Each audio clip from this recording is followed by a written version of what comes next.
In Argentina, the new pope's home country, people continue to celebrate the election of one of their countrymen to the papacy.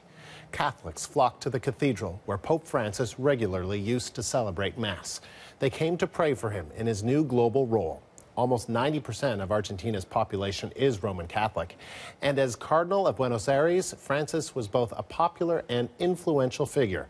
But Francis is also being remembered for a decades-old controversy. It surrounds the kidnapping of two Jesuit priests in 1976, shortly after he became a high-ranking official in the Society of Jesus. A 2005 lawsuit accused Francis of unspecified involvement in the abductions by the military government. The pair were secretly detained for 5 months over their work in poor neighborhoods. A spokesman for Francis has previously described the claim as old slander. His office says both men were actually freed as a result of his intervention. Our Adrienne Arsenault just arrived in the capital and has this report. This is the center of Buenos Aires. Let me just orient you here. Behind me is the cathedral, Metropolitan Cathedral. Until last night, that was the home base for Cardinal Jorge Mario Bergoglio.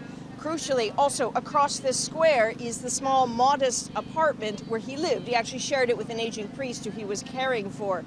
This is crucial because he said no to living in the official residences of the Archbishop. He said no to the brand new clothes offered the Archbishop. In fact, the nuns who used to work with him used to complain that his socks were threadbare. He deserved better. He didn't want better. That's just one of the many austerity anecdotes you hear here that shows how he has endeared himself to people by being simple. But make no mistake, this is not a man who is resoundingly loved in this country. Argentina is a very progressive place.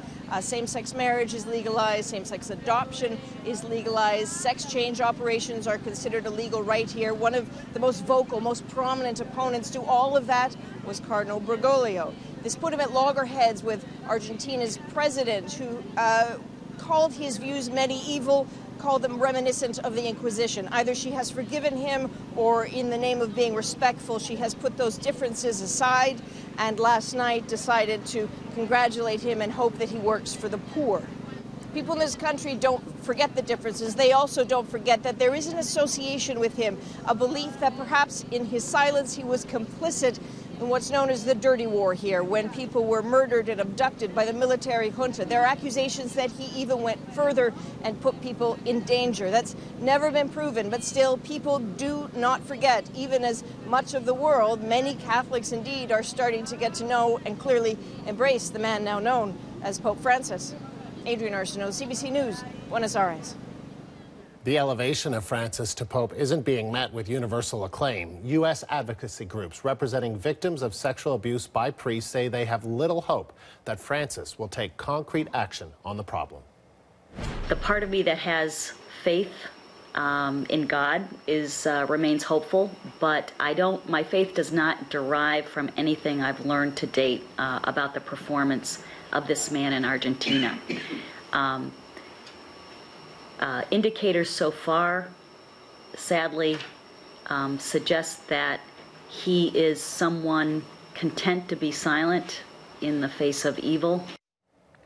That was Ann Barrett Doyle. She's a spokesperson for an advocacy group representing people who were sexually abused as children by priests.